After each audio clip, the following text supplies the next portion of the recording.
Saludos mi gente, bienvenidos a otro episodio de Radio Independencia, un podcast de política, derecho y todo lo que se nos ocurra desde el independentismo boricua. En el programa de hoy, Andrés y yo conversamos sobre los eventos más sobresalientes de esta semana. Suscríbete a Radio Independencia en tu podcatcher favorito y YouTube y síguenos en nuestras redes sociales para mantenerte al día sobre lo que pasa en Puerto Rico. Que lo disfruten. Saludos mi gente, bienvenidos a otro episodio de Radio Independencia. Como siempre con ustedes, Andrés González Berlecía y mi compañera Adriana Gutiérrez Colón. Saludos. Saludos Adriana, que es la que hay. Todo bien, tranquilo. Tenemos un episodio de lo que nos gusta hoy. Sí, mano, que mucho me gusta poder hablar. No sé, te veo contento. Salivando. En esta semana vamos a repasar los eventos más sobresalientes aquí en Puerto Rico, en Estados Unidos, en Venezuela, en todos lados. Vamos a estar hablando un poquito de bueno, para que sepan, de cosas que sucedieron en la sesión legislativa, proyectos importantes, visitas que tuvimos de grandes figuras demócratas como Elizabeth Warren y de, por supuesto, lo que está sucediendo también en Venezuela. Así mismo es entre otras cosas. Ozuna también. Digo que vamos a ver que esto es complicado porque, bueno... ¿Vas a entrar a Ozuna ya o lo vas? No, iba a entrar a Venezuela ya, pero no. Vamos a guardarlo para Vamos con calma. Dale. Lo primero que queremos hacer es un anuncio. Al igual que el año pasado, cuando apenas estábamos ahí más o menos comenzando, vamos a volver al Festival de Apoyo a Claridad. Así es, que este año va a ser del 21 al 24 de febrero.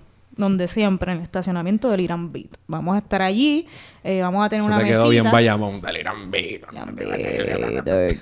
Vamos a estar allí, vamos a tener una mesita, vamos a estar vendiendo mercancía y, a diferencia del año pasado, también vamos a tratar, si todo sale como se debe, de grabar un programa en vivo. Eso sonó como bien poco convincente, como que a diferencia del año que viene, esta vez vamos a tratar más o menos a ver qué sale. Pues que tú sabes lo que me puso a dudar antes de terminar la oración. ¿A qué sé? ¿A qué sabes? La lluvia de siempre de claridad, que religiosamente cae. Es un desastre y nos dio... Estuvimos ahí, la resistimos bastante bien, pero se complica un poco la cosa, pero pues esperamos grabar un live allí. Entonces, y ya lo hicimos para las fiestas de la calle y quedó brutal. Sí. Ahí quedó brutal. Entonces, es el 45º festival. Este año se le dedica a los 60 años del periódico, el periódico Claridad, por supuesto, del 21 al 24. Entonces, vamos a tener... La otra vez tuvimos una mesa que estaba cool. Estaba cool, pero la lluvia estaba malita. Entonces, vamos a tener un kiosco, un espacio ahora. ¿Y qué vamos a vender? Vamos a vender camisas, stickers, gorras. Gorras bastante nítidas. Y ya. Sí, ya. Eso yo creo que porque obviamente tenemos un montón de cosas en la tiendita online. Que están en YouTube también. Pueden buscarla. Pero no tenemos mucho papel esa mercancía. Si usted la quiere, entra a la página. Pero estas otras cosas las vamos a tener disponibles. Se pueden dar la vuelta. Nos conocen a estas grandes figuras y... ¿Quién sabe si estamos grabando un video en vivo y aparecen allí, se sientan con nosotros y dan un saludito a la cámara? No vayan a dañarnos el broadcast. No. ¡Ay, mira! ¡Es la que es! ¡Porquería podcast! ¡Saludito! Sí. Pues nítido. Bueno, tenemos muchos temas que discutir, así que vamos a yaucar. Ok, de las cosas más importantes que han sucedido desde que comenzó la quinta sesión ordinaria en la Asamblea Legislativa, fue la aprobación en la Cámara de Representantes del PDLS 1121, que es el proyecto de energía de política energética, ¿verdad? Que se ha hablado mucho y que se conoce como el de la privatización de la Autoridad de Energía Eléctrica, entre otras cosas. El proyecto, nosotros habíamos comentado de él en algún programa anterior, porque se aprobó en la sesión anterior, en el Senado, y ahora se aprobó hace algunos días atrás en la Cámara de Representantes. A diferencia del Senado, se aprobó sin vistas públicas, ¿verdad? O sea que no hubo un proceso de discusión pública sobre el proyecto una vez llegó a la Cámara de Representantes y se aprobó bastante rápido, ¿verdad? La primera sesión, la segunda. Primera o segunda sesión. Primera o segunda sesión. ¿Y qué pasa con el proyecto de ley? Bueno, primero que es un proyecto súper extenso, como de 300 y pico de páginas. Entre las cosas más problemáticas del proyecto, pues es que permite o abre paso a la privatización de total o parcial de la Autoridad de Energía Eléctrica, de los 3 componentes del sistema eléctrico en Puerto Rico, que es la generación, la transmisión y la distribución de la electricidad.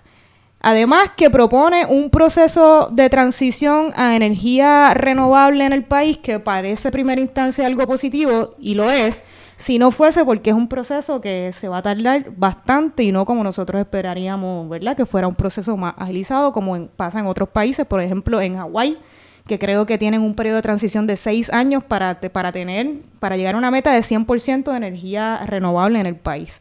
Pues a diferencia de nosotros, la última versión que vimos, que fue el entiriado de la Cámara, sin contar las enmiendas en sala, que hubo enmiendas en sala, pues creo que daba un periodo de transición de 50 años. 50 años es bastante. Suele ser mucho. Sí. Y ese periodo es que se va a seguir utilizando combustibles fósiles, entre ellos el gas natural, el petróleo, pero entonces da un periodo, ¿verdad? Que estas fueron las últimas enmiendas, hasta el 2028 para la quema de carbón. Sí, y un poco sobre ese asunto es que es importante ese asunto y salió en la prensa por la siguiente razón. Ya había habido, ¿verdad?, ciertos acuerdos, cierta batalla, y digamos que esa batalla se había ganado. Había una disposición dentro del proyecto que establecía que de aquí al 2028, un periodo de, ¿verdad?, más o 10 años, pues que se iba a eliminar la quema de carbón, ¿verdad?, combustible de carbón, como fuentes de energía en Puerto Rico. Piensa en las cenizas, toda esa lucha que se ha estado dando, ¿verdad? Y entonces, ese proyecto así se aprobó en el Senado de Puerto Rico. Bueno, pues cuando va a la Cámara y pasa por ese proceso en la comisión que lo evalúa, la comisión de representante Víctor Pared, se le incorporan unas enmiendas, como suele ser el caso. Y entonces hay una enmienda bien chistosa que dice que sí, que pues de aquí al 2028, ¿verdad?, vamos a transicionar y no más quema de carbón como fuente de energía, cool. Pero se le añade ahora que, bueno, en el 2010, dice, disponiéndose, sin embargo, que la Comisión de Energía básicamente evaluará y tendrá facultad para evaluar si eso es bueno o no. O sea, no es que sea tajante, no es del todo claro, pero ciertamente lo que hace es abrir la puerta para que luego del 2028 la Comisión de Energía diga, no, mano, pero es que en verdad es chévere o podemos seguir quemando carbón por X o Y razón. Y entonces se coma esa excepción, ¿verdad? Se coma la regla. Y básicamente estés apagando la prohibición. O sea que es un poco medio papelona esa enmienda. Así es. Eso ¿verdad? Entre muchos de los asuntos problemáticos. No sé si tienes ahí otro que mencionar. Hay otro asunto ambiental. Y sobre ese último también, el chiste... Dijo Larry Seilhammer, que es ¿verdad?, quien atendía este asunto en el Senado, ¿verdad? Importante en este proceso. Que él no iba a... Dijo más o menos tajantemente que no iba a aceptar esa enmienda. Veremos ahora. Lo que sucede es si hay discrepancias, como en efecto las hay, entre el proyecto aprobado por el Senado y el aprobado por la Cámara de Representantes. Tendría que devolverse el Senado. Sí, a ver si lo aprueban así o si no, van a un comité de conferencia, que quizás lo hemos adelantado aquí muchas veces, que es una cosa medio ficticia donde en realidad se reúnen los jefes de los partidos de mayoría, a ver si pueden llegar a un acuerdo común y entonces se va a cada cámara y se acepta. Si no, pues el proyecto muere porque cada cámara tiene que aprobar el mismo proyecto. Y sin olvidarnos que después de lo que pasa y se pongan de acuerdo las dos ramas legislativas, tiene que pasar por la firma del gobernador. Así que todavía esto no se ha aprobado.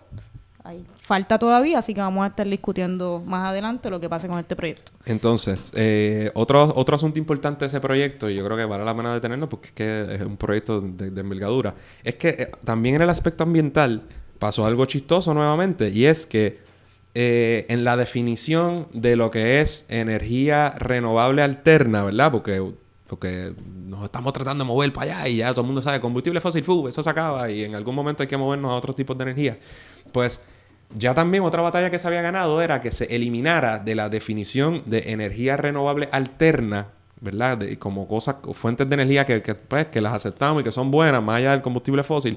Pues que una era la quema de basura, la incineración de basura. Y esos grupos ambientales, ¿verdad?, creen que no es ecoamigable y que no es positivo, no es bueno. Y se había eliminado ya de esas otras maneras. Grupos ambientales, y está demostrado científicamente y con las experiencias de otros países que han tenido unas repercusiones muy graves en el medio ambiente y en la salud de la gente que vive ahí. Regañado. Sí, regañado. sí. No, grupos ambientales no, que asque. Es Está un bien. problema. Pues así es. Pues entonces ya eso se había quitado. O sea, que otra batalla que se había ganado. Bueno, pues ¿qué sucedió? Que ahora la Cámara le añade a esa definición de energía renovable alterna lo que nosotros los abogados llaman una cláusula zafacón, que es cuando usted dice A, B, C, D y después dice y cualquier otra cosa. Pues le añadieron esa cláusula que básicamente, ¿cuál es el problema? Bueno, que si tú dices y cualquier cosa que las autoridades estimen, bla, bla, bla, bueno, pues estás abriendo la puerta para reincorporar no solo la incineración de basura ya eliminada, sino, qué sé yo, por poner un ejemplo, puede ser de energía nuclear u otros tipos, siempre y cuando pues una entidad gubernamental lo autorice. O sea, que otra excepción que se comería lo que estás tratando de establecer. Y las excepciones son bien peligrosas porque puedes tener una cosa bien chévere, pero a través de esas excepciones puede cambiar todo, ¿verdad? El propósito o el proyecto en sí mismo. Nítido. Ahora sí. Ok. También... Además de... Ajá. ¿Quieres hablar de algún otro no proyecto? métele al... ¿Quieres hablar? Vamos a hablar del... De ese no es tan... En la legislatura también hubo otros proyectos ahí. Hubo uno, el PDLAC 1644, que brega con el asunto de los Airbnbs, ¿verdad? De esta compañía súper conocida en un montón de jurisdicciones de short rentals, se le podrían llamar alquiler, pero una actividad comercial donde tú entras al app y te quedas en casa de alguien cool. Pues, pero básicamente un proyecto bien, bien malo, porque independientemente de lo que uno crea, o sea, lo que trata de hacer el proyecto no tiene nada que ver con si te gusta o no la práctica, sino trata de enmendar la ley de municipios autónomos para prohibirle a los gobiernos municipales que regule esto, o sea, con lo cual es un absurdo, porque si lo que querían parece una pelea chiquita, como para chaval a Carmen Yulín o a alguien, porque en realidad, ellos dicen, no, porque es que el arrendador tiene la facultad para hacer lo que le dé la gana con su propiedad y tú no puedes decir eso. Sin embargo, lo que están prohibiendo es que el gobierno municipal se meta, pero entonces estás dejando que el gobierno central lo haga. Y además era una oda a la propiedad, una cosa absurda que obvia el hecho de que, mira, tú puedes arrendar tu apartamento y puedes hacer lo que sea, pero tampoco tú puedes montar hotelitos donde sea y pretender que no cumplan con las reglamentaciones que le aplican a otras entidades y otros grupos que lo hacen. No se trata de si te gusta o no, porque, por ejemplo, si tú estás en un condominio y eso está sujeto a unas restricciones en la escritura matriz o en los reglamentos de que sea residencial, bueno, pues hay unas restricciones y evidentemente, y el proyecto, aunque uno pensaría que eso es un asunto bien importante, que hay que atender, lo que hace es una chapucería, a tal punto que se lo enmendaron y al final lo que dice es que los gobiernos no pueden hacer los gobiernos municipales no podrán hacer medidas irrazonables en cuanto a esto, porque nunca han podido hacerlas. O sea, y esto se aprobó en la Cámara. La aprobaron en la Cámara, pero el propio PNP le hizo unas enmiendas que menguó el proyecto, o sea que en realidad por eso yo no tenía ni mucha ganas de tocarlo, porque no... Se lo menguaron, es Pero decir... está interesante porque todo el mundo sabe lo que es Airbnb. Tiene que ver con Airbnb. No, y yo creo que es un asunto que se puede regular en el futuro y hacerlo igual claro. que con Uber, que hay muchas Eso controversias. iba a decir, es como... El Airbnb es como el Uber de los apartamentos. Es justo decirlo. Algo así. Y el issue es cómo atemperar la ley y cómo hacer algo que atienda todas las necesidades de la gente y de los grupos y las cosas, pero hacerlo bien. Tú sabes, no de esta forma tan apapelonada que lo hicieron. Entonces, además, tuvimos una visita bastante reciente de la congresista Elizabeth Warren. Tú conoces un poco mejor la trayectoria de Elizabeth Warren que yo. ¿Qué nos puedes decir? Sabemos que es una demócrata con un largo historial, progresista, liberal. Liberal, pero progresista dentro de esa acepción, sí. O sea, no es una socialista pero es una... Sí. Pero dentro del Partido Demócrata es del área... del ala liberal progresista. Sin duda. O sea... ¿Y la visita en qué contexto se da aquí? Pues mira, ¿qué pasa? Que en Estados Unidos la contienda primarista por las elecciones del 2020 ya empezó. Punto. Y se sabe que va a haber un fracatán de candidatos y candidatas a la presidencia de los Estados Unidos, particularmente por el Partido Demócrata. Entonces, Elizabeth Warren, que es senadora por Massachusetts, y es una gran política, es una demócrata, una persona de partido que ha tenido dentro del Partido Demócrata, era del ala de la izquierda antes de que surgiera, digamos, este auge Bernie Sandersiano y de chamacos ahora, ¿verdad? Que utilizan más la etiqueta de progresista y que están corriendo más a la izquierda de manera más vocal. Pues ella ciertamente es una representante que le ha tirado a Wall Street y ese tipo de cosas y se posiciona en ese espectro político. A pesar de que en la primaria de, por ejemplo, Bernie Sanders y Hillary se quedó calladita y no ha apoyado a Bernie Sanders abiertamente porque es demócrata y es bien astuta y sabía que no iba a ganar la primaria. Y después pues se alineó con el partido y la cosa, pero cuando la cosa estaba dando candela y todo, ella no se fue con Sanders. No se tiró el charco. Entonces, ¿qué pasa? Pues ella es la primera candidata grande del Partido Demócrata que lo dijo en Año Viejo, que oficializó su campaña y dijo, voy para allá y voy a hacer un exploratory committee, le llaman, para ver cómo está parada, cuán buena es la cosa. ¿Y es la única hasta el momento? No es la única, era la más grande, pero entonces se tiraron, por ejemplo, ahora creo que dos mujeres demócratas también, una se llama Pamela Harris y la otra es Gillibrand, que son dos mujeres también demócratas que están en la contienda, pero no, por ejemplo, otros demócratas que vendrán por ahí, que no lo han hecho oficial. Se habla de un chamaco negro más joven que se llama Cory Booker, que es de New Jersey, que es un demócrata normal, liberal, pero no es un izquierdoso, o sea, el ala más como candela nueva, no, o sea, no lo va a apoyar. Entonces están los duros que, ¿verdad? De los cuales ella ciertamente es un contender serio. Y me refiero, ¿verdad? Por Biden, que era el vicepresidente de los Estados Unidos, y que si se tira, representa, tú sabes, va a tener a la ortodoxia un hombre blanco, de mucha tradición en el partido, con el cariñito de Obama. ¿Y tú crees que ella... ¿Qué tú crees? ¿Tú crees que ella va a llegar a ser la candidata oficial de...? Bueno, no, difícil decirlo, pero tú sabes que yo te puedo decir que para mí, ella era una candidata mucho más obvia y más fuerte para el partido. En el cuatrienio pasado. No. O sea, ahora, de lo que he visto que le están dando crédito en muchos sectores. Entonces, a lo que voy. Antes de explicar por qué, los candidatos fuertes, ¿verdad? Ahora mismo serían, pues, ella, Joe Biden, que tendría el apoyo, y para colmo, para no asustar para tratar de coger una derecha ahí moderada, que ya lo Trump está al garo, pero un tipo como Biden. Ajá. Y entonces, por supuesto, Bernie Sanders, que no ha dicho tampoco yo voy o no voy, pero que, aunque tiene 4000 años, representa también la gran figura de esta ola de progressives ¿verdad? Que está tratando de calar hondo en el Partido Demócrata. Así que, quizá como una cosa simbólica o no, hay que ver, porque gente como Ocasio, Alexandria Ocasio, ni siquiera tiene la edad para correr, pero eso es lo que está pasando. Y para mí, pues esos son tres de los más fuertes. Pero va a haber un montón que se van a tirar. Y figuras dentro del partido. Y se habla de gente que haga más o menos lo que hizo Trump. Venir de la nada y correr. Entonces, para mí, ella es una candidata... Era una candidata, yo pensaba, fuerte. Porque mira, claro, Hillary ni la mencionamos. Pero Hillary ha dicho que no va tampoco. Entonces, ella es una persona que tiene esa trayectoria, ¿verdad? De medio progresista, de liberal ahí en el ala más de la izquierda contra Wall Street, pero es una demócrata de libro también, que yo pienso. Y entonces es mujer. Creo que yo pienso que sí podría aglutinar a ciertos grupos dentro del Partido Demócrata y creo que es más fuerte, pero por alguna razón, como que cuando escucho las discusiones, no creo que la pongan tan arriba como yo pensaba. Okay. Eso es lo que hay. Entonces, ese es el contexto en el que ella decide, claro, muy curiosamente, hacer como un conversatorio de relief en Puerto Rico y de ver cómo está la cosa aquí, ¿verdad? Y por supuesto, no es que lo haya dicho, empezó su campaña, ni diga, vine a buscar chavo. Esto lo hacen todos los demócratas cuando empiezan las campañas políticas y posteriormente vienen aquí, cogen chavo. Obama lo hizo, recuerdo, y sacó 200,000 pesos como en 2 horas. Y se fue. Y recuerdo a Gallisaya, gente que decían, no va a tener la oportunidad de ganar. Era raro pensar de Obama, back in the day, que tuviera la oportunidad real. Pero esto lo hacen y después no hacen absolutamente nada por Puerto Rico ni por el estatus.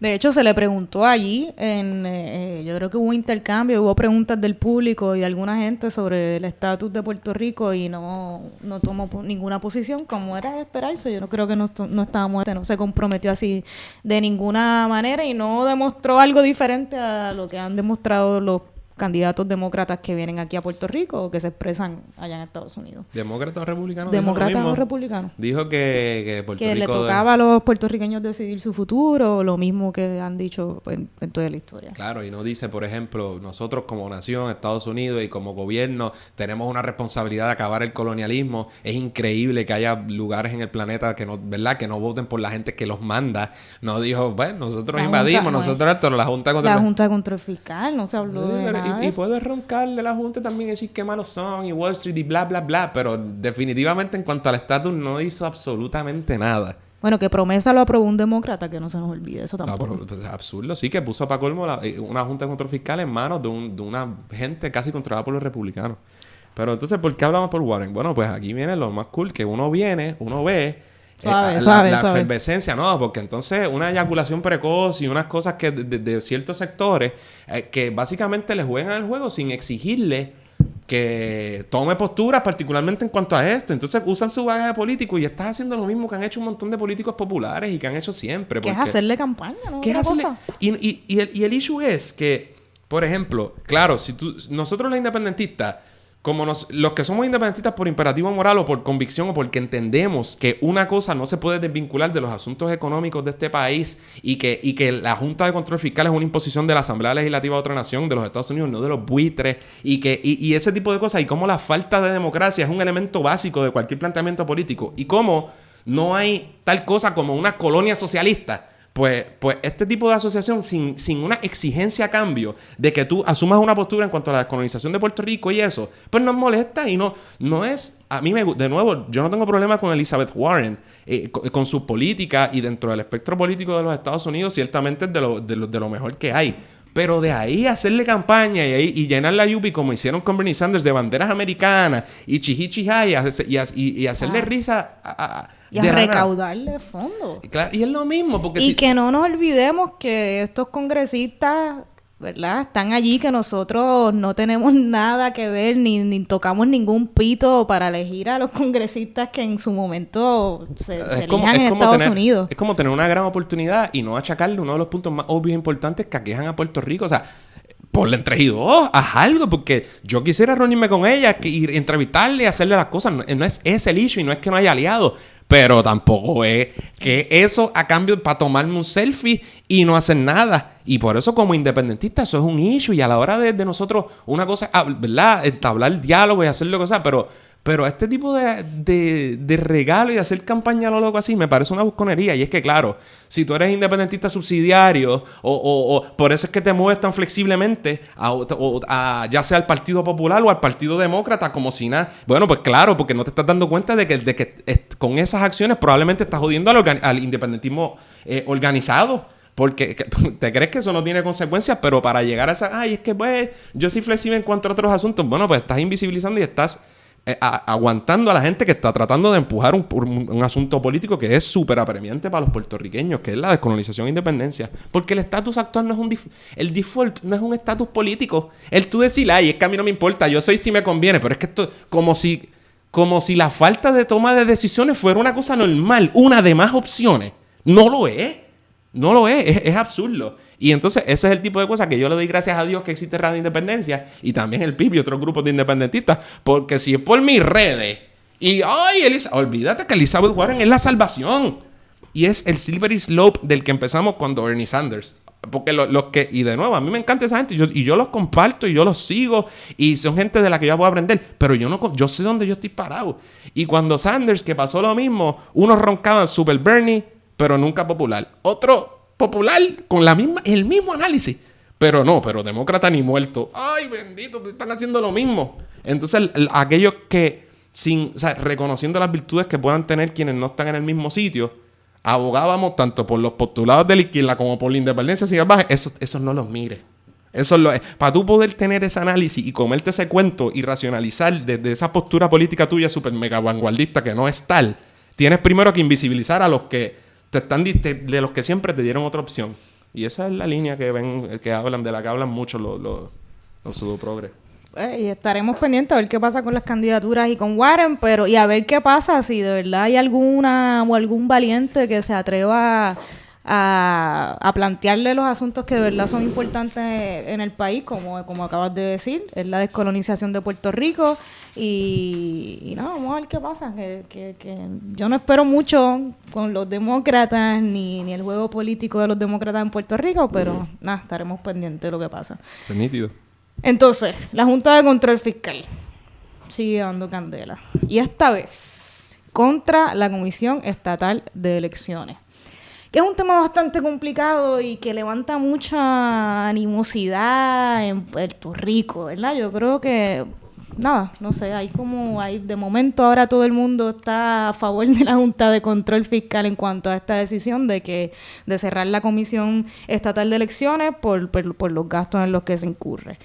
Pero hay problemas con ese asunto. Nosotros creemos que la discusión tiene que ser un poquito más responsable. Lo mismo pasó cuando se discutía el fondo electoral, que se eliminó, y del que siempre se acusa al PIB de que, sí, pero viven del fondo electoral, pero que en una democracia no podemos tener esa discusión así tan liviana porque los partidos de mayoría o partidos, ¿verdad?, los populares y los PNP tienen mucho dinero o consiguen mucho dinero para financiar sus campañas políticas, pero no así otros partidos de minoría como el PIB, el PPT, el MUS. Sí, el MUS sobre ese asunto que plantea.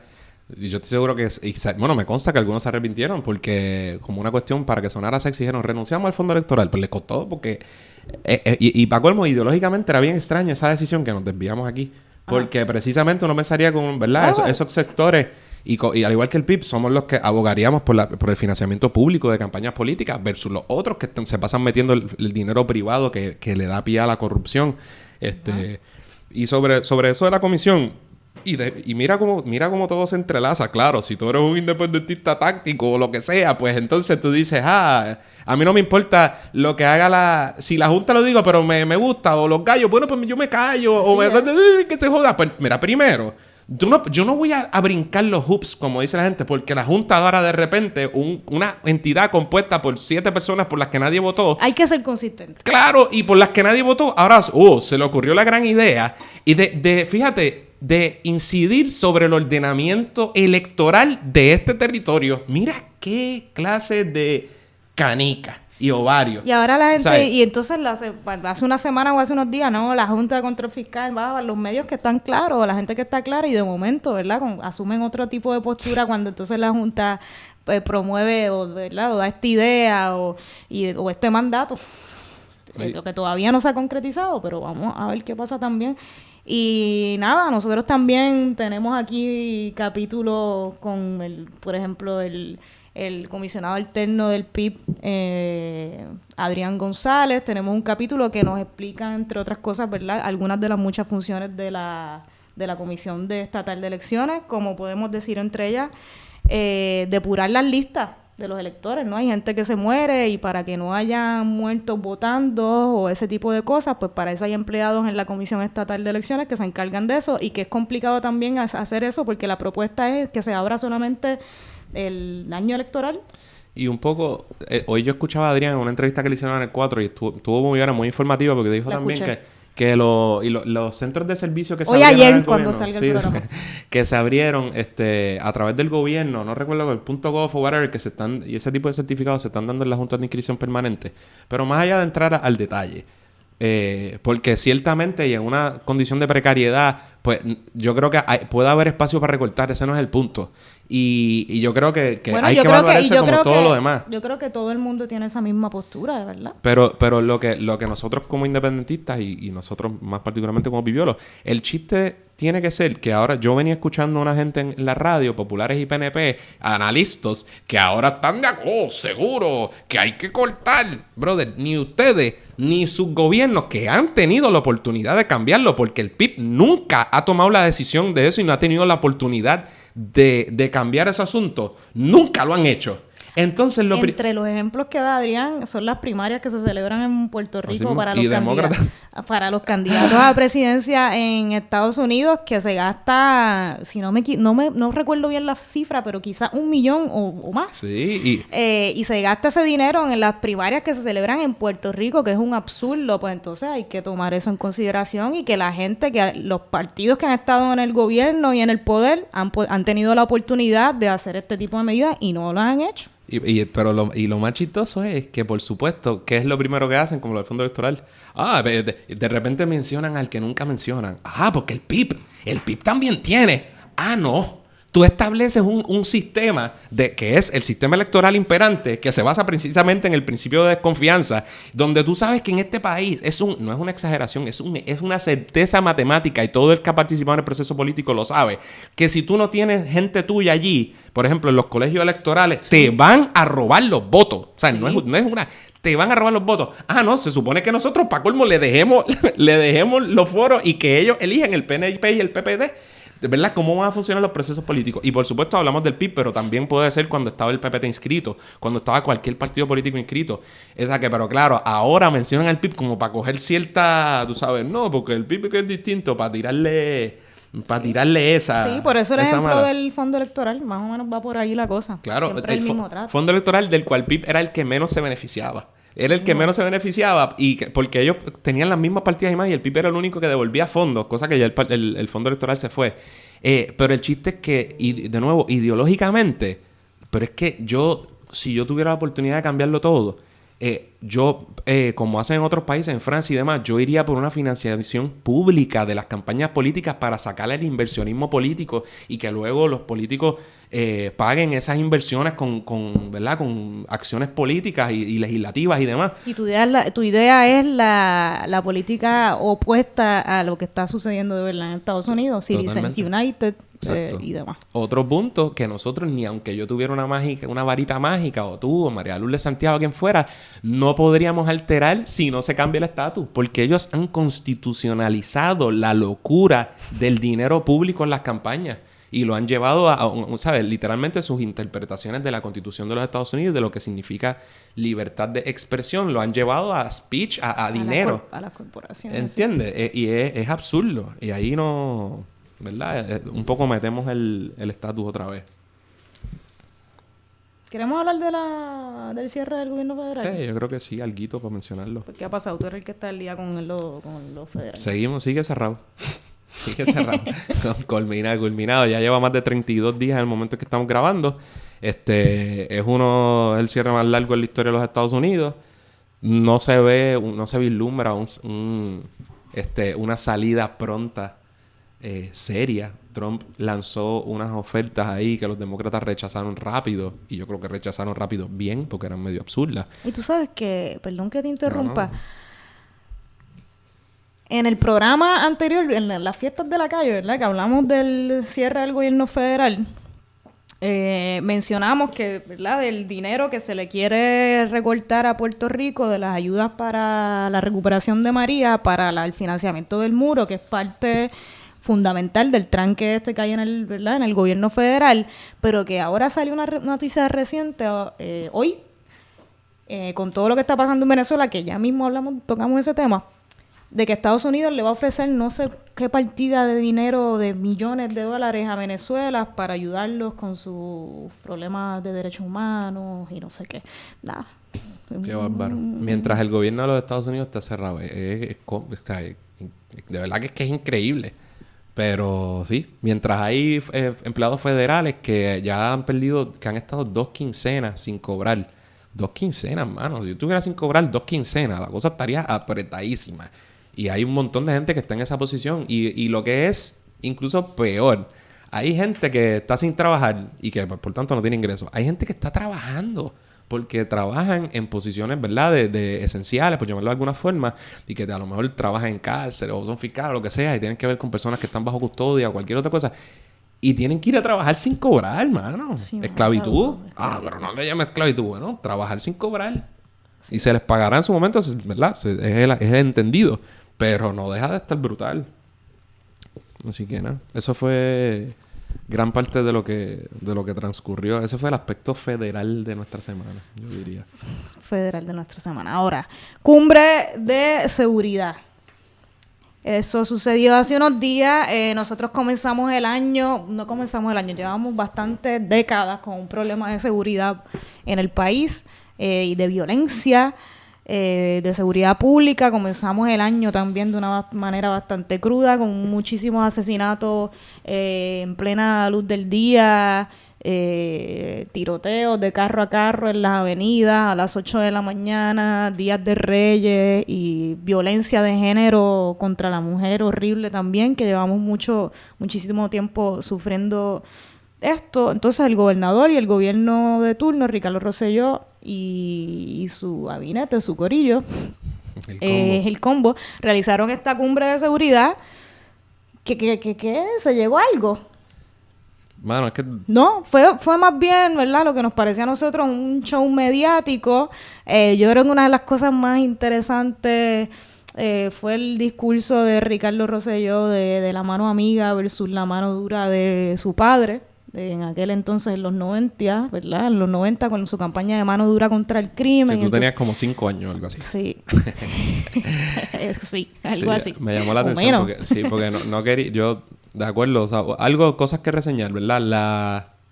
Un poco la cumbre se compuso de lo que son los componentes actuales del gobierno y demás. Tampoco hubo... Ellos hablaban de que había muchos expertos y demás.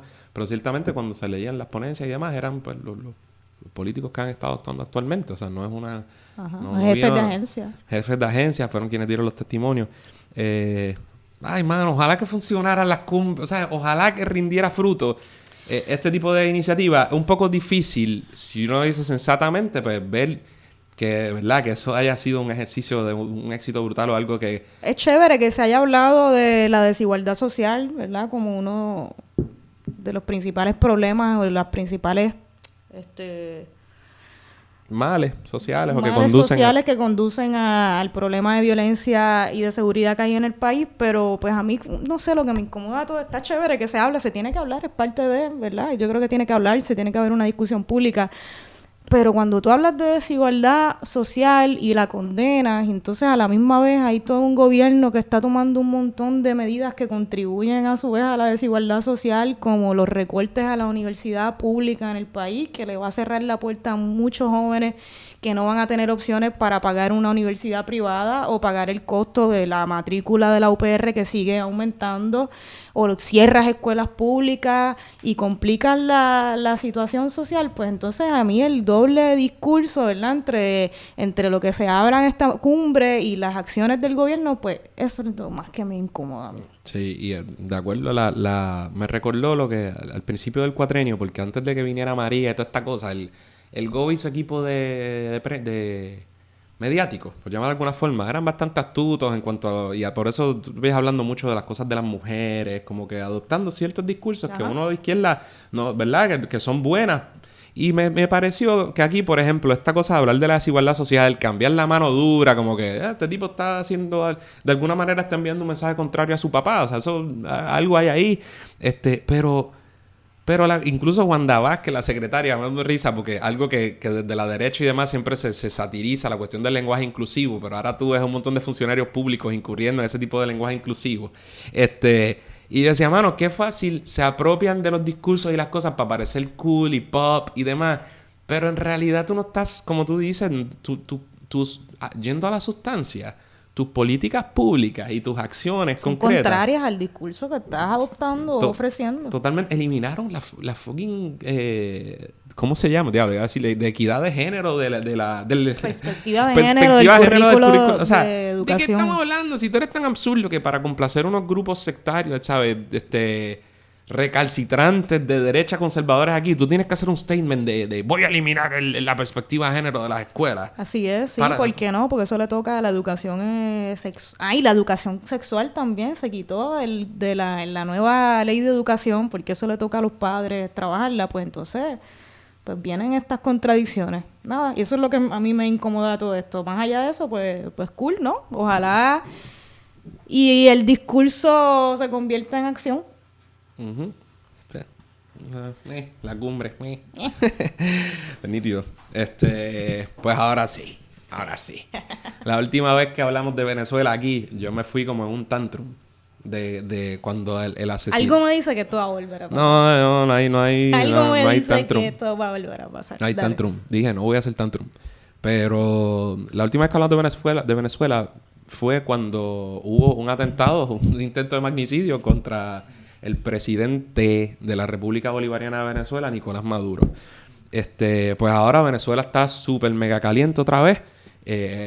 Recientemente, de hecho, ayer en el momento en que estamos grabando, hubo unas manifestaciones brutales en Caracas y en toda Venezuela. Parte organizada por la oposición política, también parte por perdón, por los favorecedores del gobierno, chavistas, gente de Maduro o gente que cree en la institucionalidad del gobierno de la República de Venezuela. ¿Y qué pasó? ¿Quieres dar un poco el trasfondo o vamos directo al...? Podemos dar un poquito de trasfondo. Ok, en el 2000 es complicado y esto yo espero que en algún programa podamos hablarlo más a fondo porque no viene en el 2017, esto viene desde mucho antes, pero vamos a empezar con lo que pasó más reciente. Y de hecho, en el programa de Venezuela que tiramos en aquel entonces, hicimos un trasfondo de las elecciones en Venezuela desde el chavismo, desde el 98, desde por ahí, y todo ese desarrollo y esta cosa de la idea del golpe. O sea que ahí hay una trayectoria también que pueden revisar. Bueno, en el 2017, el Tribunal Supremo de Justicia de Venezuela dictó una sentencia en la que se atribuía los trabajos de la Asamblea Nacional de Venezuela porque estaban en desacato. El detalle no lo tengo. ¿Tú entiendes el problema del desacato de la Asamblea Nacional? Sé que porque hay algunas versiones distintas. El detalle ahora mismo no lo tengo. Sé que era eso, de desacato por incumplimientos de sentencias del tribunal y de cosas que según el tribunal se estaba rogando y estaba haciendo en contra del... Por decirlo de la ¿verdad? De la forma más sencilla posible, que estaba haciendo cosas ultravires o inconstitucionales o contrarias a las prerrogativas legislativas que tienes como Asamblea Nacional. Entonces, desde ese entonces, la Asamblea Nacional pues está en funciones, pero en realidad no. O sea, la oposición la ha seguido controlando, pero no tiene ¿verdad? No tiene funciones oficiales en el gobierno. Entonces, ¿qué pasó? Pues el 22 de enero, el martes de esta semana, pasado martes, el presidente de la Asamblea Nacional de Venezuela, que ahora mismo está en desacato, Juan Guaidó, anunció que asumía las competencias del Ejecutivo, o sea que se autoproclama presidente de Venezuela y no reconocen el gobierno de Nicolás Maduro. Coño, eso está bueno. Debemos hacer eso ahora mismo, proclamar presidenta de la República María Lourdes Santiago, Bucutu, y empezar a pedir reconocimiento. Pues, hacemos una marcha con gente, no iría, porque entonces, ¿qué pasó? Pues este caballero se autoproclamó gobierno. Pero cuando uno dice que estas cosas son orquestadas por el gobierno de los Estados Unidos y demás, miren qué sucede. Inmediatamente esto sucede, ¿verdad? En medio de manifestaciones con evidente apoyo de un sector de Venezuela, no hay duda de ello. De la oposición.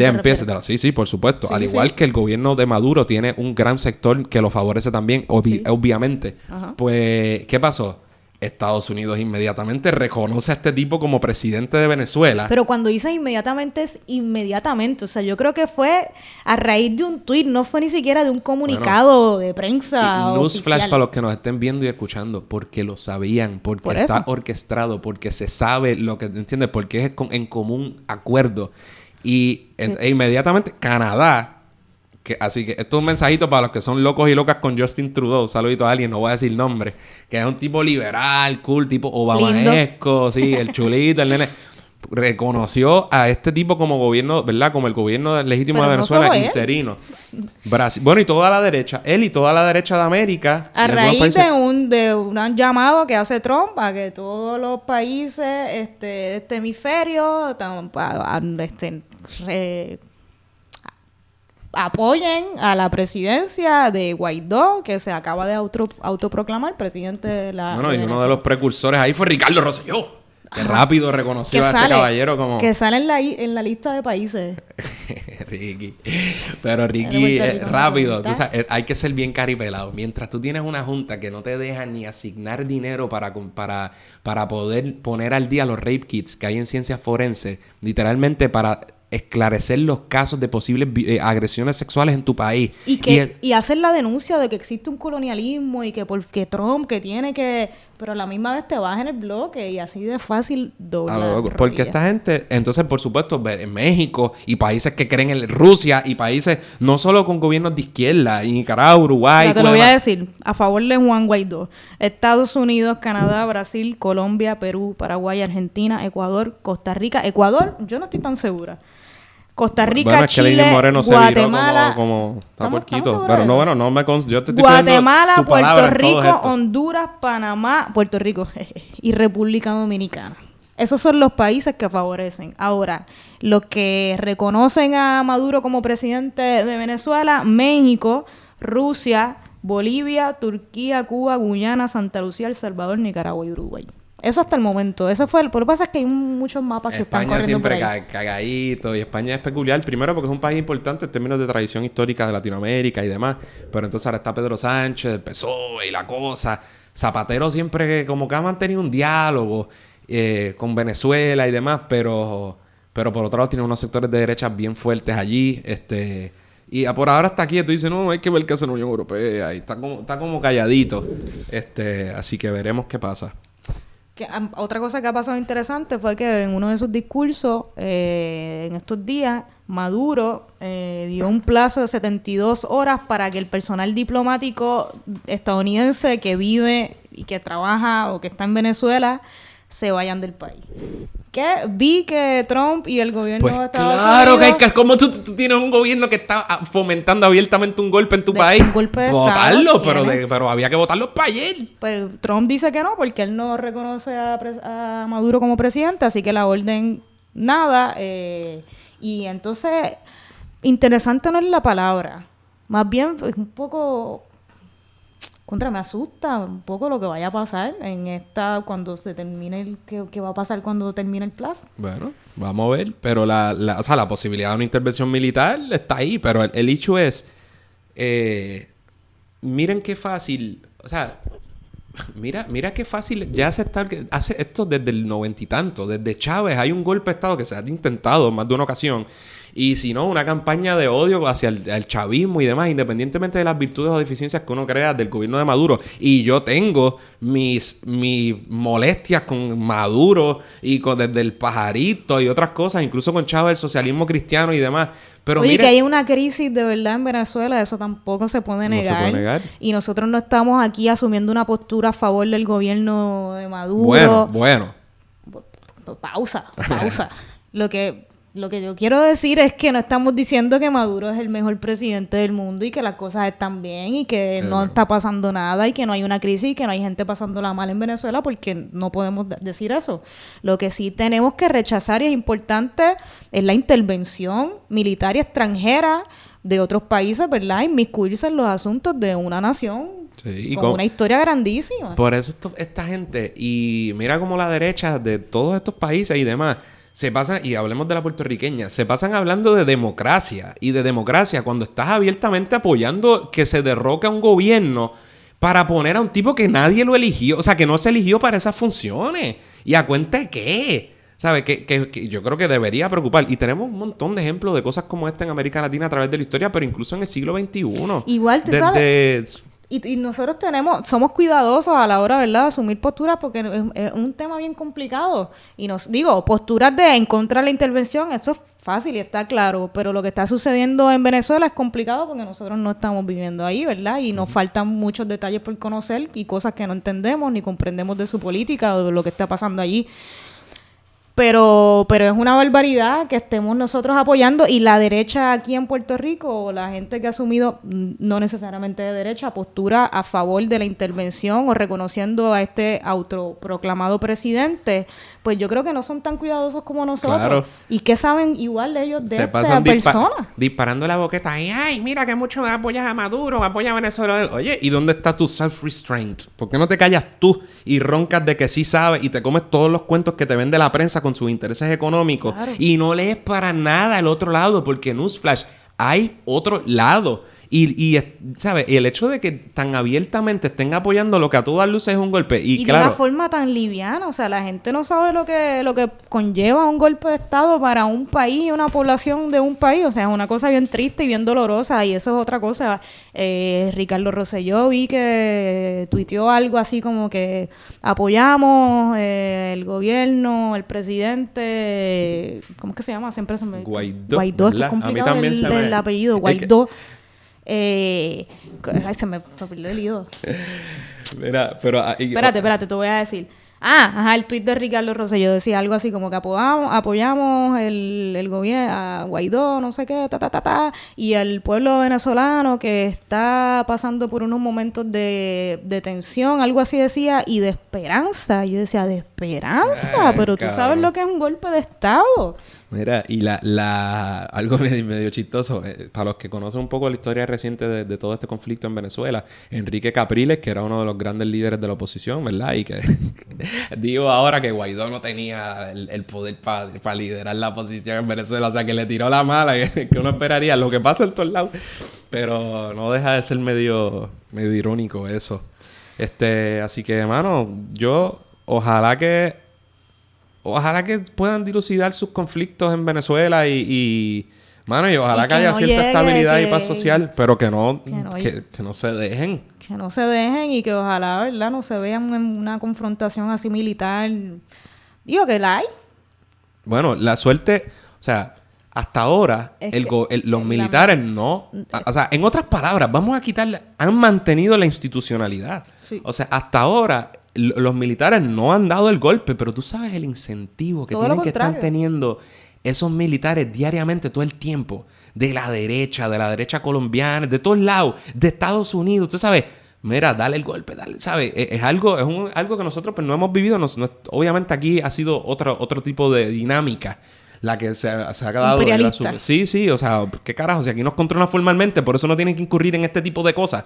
No, pero eso aquí la Junta dice, fíjate, eso no está tan mal. Pero eso es y volviendo a mi tema favorito de los que obvian todo este tipo de asuntos, nadie, ¿verdad? El estatus. Este tipo de conflicto se da, pero mira como con votos y con fuerza popular, un país está resistiendo y se está y tiene una presión de los intereses económicos de Estados Unidos y de otros lados, pero están ahí y con sus virtudes y deficiencias y los han tratado de arrinconar de mil formas y hasta ahora no han podido. Y eso es porque tienen las facultades y los poderes soberanos para elegir sus gobiernos y sus gobernantes y tomar las decisiones buenas o malas que entiendan. O sea, que el que siga menospreciando esa realidad está lo loco.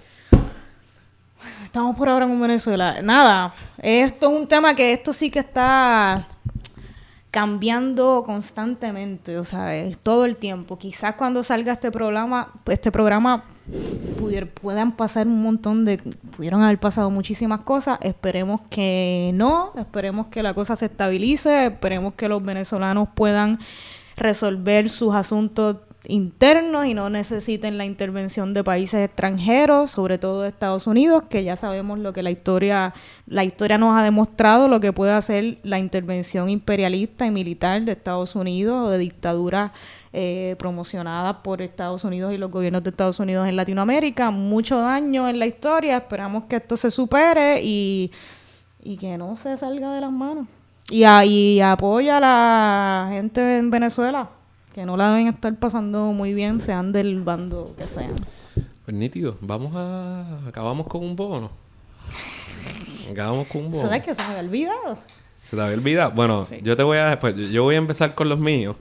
Y te dejo el bueno. Es el que se te la dura ahí. Pero bueno, cosas buenas que celebrar. De las pocas pasan cosas buenas en Puerto Rico. Edgar Martínez se convirtió en el quinto puertorriqueño en entrar al Salón de la Fama de las Ligas Mayores en Cooperstown. Caballotes, lo hicieron esperar 10 años injustamente, porque es una cosa absurda, ridícula. Edgar Martínez es indiscutiblemente el mejor bateador designado que ha habido en la historia de béisbol. Y es tan indiscutible que el premio al bateador designado del año, adivina cómo se llama. Edgar Martínez. Entonces, ¿verdad? Si no lo llegan a entrar en este año, pues iba a tener que esperar, a lo mejor no entraba nunca. Pero es ridículo, porque la idea era que como él era bateador designado y no fildea, ¿verdad? No defiende, pues entonces de alguna manera no merecía entrar al Salón de la Fama. Pero si mientras el béisbol tenga una posición, imagínate que aquí, ¿sabes? Yo tengo un juego, creo, o lo que sea, y tengo una posición, y entonces no la vas a reconocer en el Salón de la Fama. Pues entonces quita la fucking posición, porque lo estás penalizando por hacer lo que se supone que haga. Es como si a Shaquille no lo metieran en el Salón de la Fama del NBA porque no tira de 3. Pero ¿para qué vamos a tirarle 3 si las donkea todas? ¿Entiendes? Sí. Así que es la primera vez que se están riendo aquí, ¿verdad? Clara. No, un fadeaway de 3 va a tirar Shaquille. Pues si las donkea todas, yo las donkearía todas. Entonces, primera vez, suena chistosísimo, pero es la primera vez que 2 latinos entran al Salón de la Fama en el mismo año. Cosa increíble que cambiará pronto en un futuro, a la medida que esto va cambiando. Pero Mariano Rivera, panameño, una bestia de pitcher, a lo mejor el mejor relevista que ha habido también, entró con el 100% de los votos, algo que jamás había sucedido. Y lo más interesante es que Edgar Martínez batió como para 500. O sea, le dio en su carrera, lo tenía de hijo. Y él lo dijo así mismo, Mariano Rivera, que no le tenía miedo a ningún bateador, pero que no quería enfrentarse a Edgar Martínez porque lo tenía de hijo. Cada vez que le pichaba, le daba un hit. Así que somos, después de Estados Unidos, somos uno de los países que más, no me atrevo a decir el que más, pero que más integrantes al Salón de la Fama tiene. Y tenemos actualmente más que Dominicana, más que Venezuela, cosa que podría cambiar, ¿verdad? En un futuro, porque esta gente tiene una retraída de estrellotas también. Pero es un monstruo, es justicia. Estamos hablando, por supuesto, de Roberto Clemente, Peruchín Cepeda, Roberto Alomar, a quien también no lo cogieron el primer año, una cosa absurda, a Iván Rodríguez y ahora a Edgar Martínez. Así que estamos gozando con eso. ¿Me toca? Te toca. Ay, tengo que hablar de Ozuna porque soy de Bayamón. Porque eres la experta en Ozuna. Porque soy de Bayamón. Y en todo lo que está sucediendo, tú eres la que... Claro. Exactamente. Ok, Ozuna. ¿Por dónde empezamos? Es un tema serio. Es un tema no serio. Es bono, es como un tema... Es un tema de verdad serio. Es un tema serio. Ok, hace algunas semanas atrás empiezo con la muerte de Kevin Fred. Empieza mientras yo busco agua porque estoy seco. Ok, Ozuna es un reggaetonero. No es un trapero, es reggaetonero. ¿Cuál es la diferencia? Yo creo que es un reggaetonero, ¿verdad? Yo creo que es un reggaetonero. Olvídate. Es como más light y más melodioso. El más... autodenominado negrito ojos claros. Exacto. Que nos enteramos que tiene lentes de contacto. Diablo, que fake news. Pues, Tú ok. sabes lo que es mercadearte como el negrito ojos claros Y y, no que tenerlo. sean lentes. Tú sabes, Andrés, el de 8 pies. No, cabrón, a mí 8 pies. Pues lo mismo, pues no te mercades así. Pues ok, hace algunas semanas atrás asesinaron a Kevin Fred. Kevin Fred, ese sí era un trapero. Yo creo que o se vendía, ¿verdad? Como el primer trapero homosexual. Abiertamente homosexual. Y sus canciones tenían ese flow, o sea, el mensaje él lo llevaba bien claro, era un statement que él hacía con su música y ¿verdad? Siendo artista. Lo asesinaron de una forma bien extraña hace una semana. Creo que era en la madrugada o muy temprano en la mañana. Estaba en la motora, no me acuerdo dónde exactamente era ahora, en alguna avenida de Puerto Rico, y lo tirotearon. 8 tiros o algo así. O sea, muchos tiros. Y murió. Entonces, ¿verdad? Lo asesinaron. Entonces se vuelve todo un chisme en Puerto Rico. Hay un chisme. Es que de la mamona, te estaba escuchando. A mí me pasa Yo no sé eso, si lo ya. vieron en la cámara, estaba aquí. Ok, No pues, sé si me cogió la cámara, me quedé ahí. Buena, bien jugado. Pues Ozuna... Estaba escuchando porque estás más al Ok, día que yo. se forma un chisme de que hay unos videos. De que hay unos videos por ahí en las redes y el chisme era que eran de Ozuna, desnudos, y que Kevin Fred lo estaba extorsionando. El abogado de Ozuna, que es Zagaldía, Antonio Zagaldía, ex secretario de Justicia. secretario de Justicia. Que le dijo pichón de abogado desde el principio a Jorge Ramos. Tipo volátil. Sí, sí. Pues dio mucha información a la prensa, entre ellas que sí, que Ozuna iba a radicar alguna querella porque Kevin Fred lo estaba extorsionando por algún video en el que él salía desnudo, y que entonces después no llegaron a hacer la querella porque la información iba a ser pública y ellos no querían que se supiera, y entonces creo que hubo alguna transacción, o creo que Ozuna le llegó a pagar a Kevin Fred una suma como de más de $50,000 por un video que todo el mundo decía, pues qué video, y todo el mundo estaba pensando lo peor. Resulta que antier, salió por las redes un video circulando y era una película porno en la que aparecía Ozuna. Una película porno gay de Ozuna. ¿Qué más te puedo decir? No se sabe... Eso es lo que hay. Esos son los, esos digamos, son los hechos. Los hechos. No se sabe si este es el video ¿verdad? Este es el video del que se menciona o del que se habla de la querella o la extorsión. Todavía se está especulando muchísimo, no sabemos, no tenemos mucha información. Ozuna dijo que sí, que él era el del video, que él se arrepentía, que fueron unas decisiones que tomó hace muchísimo, un video del 2011 que tomó. Que llegó a decir que como que era menor, Lo más seguro no era menor, porque si era menor hay otras repercusiones. Esa cosa la tiraron livianamente, como que yo era chamaco, pero eso es lo que están pichando, pero no, ojo porque... con eso, porque si eres menor... No, porque lo que se dice es que entonces, ves, esto no es el video del que se estaba hablando, no es la película porno gay que apareció en 2011. Aparente y alegadamente, el rumor es que hay otro video por ahí circulando. ¿Y por qué analizamos esto más allá de ser unos bochincheros? Porque primero, ¿sabes? Aquí asesinaron a una persona. Y eso, evidentemente, es una cuestión seria. Y da hasta... Es una pena porque no sabemos, no estamos en posición de juzgar ni qué pasó, ni esto, ni lo otro. Pero entonces muere esta persona, Kevin Fred, y para colmo, ahora...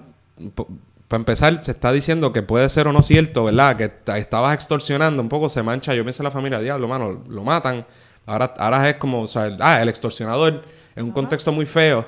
Y entonces, por supuesto, surgen todas estas manifestaciones además de que la implicación obvia, la insinuación de que Ozuna pudiera haber mandado a matar a esta persona, que evidentemente no... Los más responsables nosotros no tenemos idea para hacer decir una locura como esa. Pero obviamente la película que se está haciendo todo el mundo es atando cabos.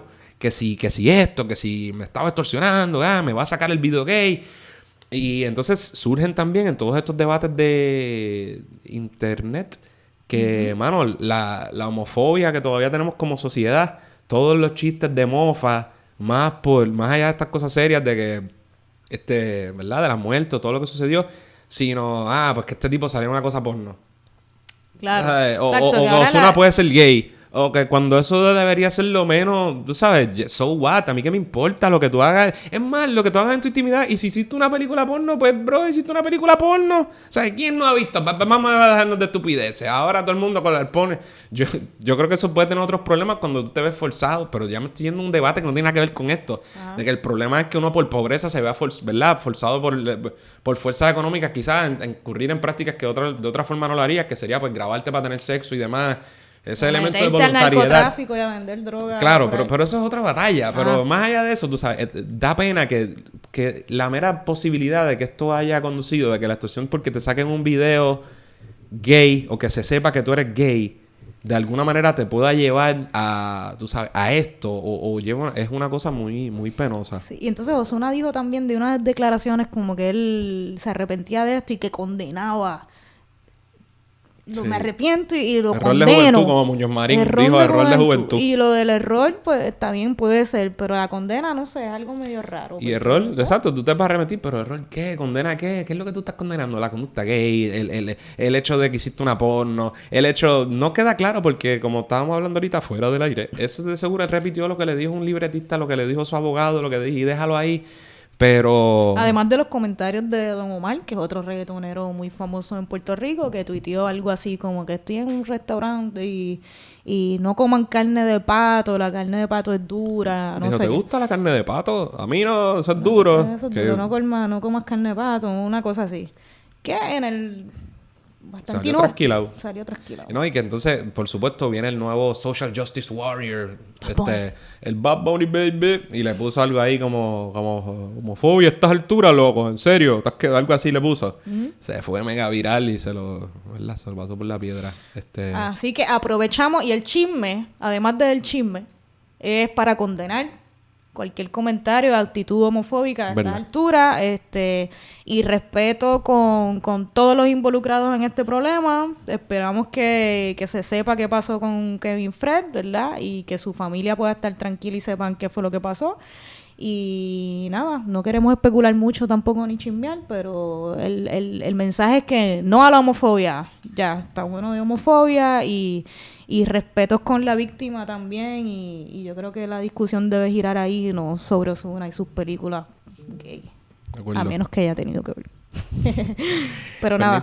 Y pues ya para irnos, le voy a mandar un mensajito a Edwin Irizarry Mora, porque en el momento en que estamos grabando, Santurce le está dando 2 pelitas a los indios de Mayagüez, la final de la pelota invernal de Puerto Rico.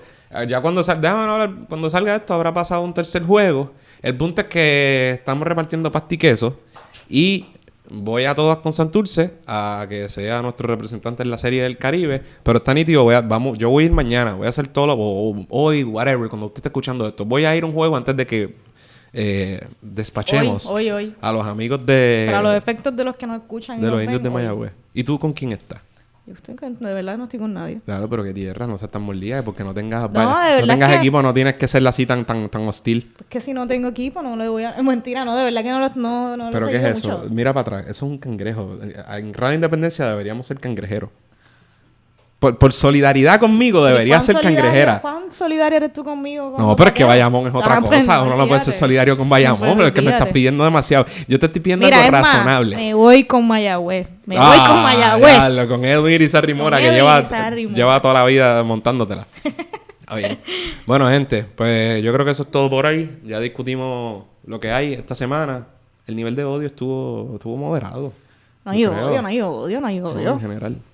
Así que nada, muchas gracias por sintonizarnos. Hasta la próxima. Eso es todo por hoy. Esperamos que les haya gustado el programa. Recuerden suscribirse a Radio Independencia en su podcatcher favorito y YouTube. Y síganos en nuestras redes sociales para mantenerse al día sobre lo que pasa en Puerto Rico. Hasta la próxima.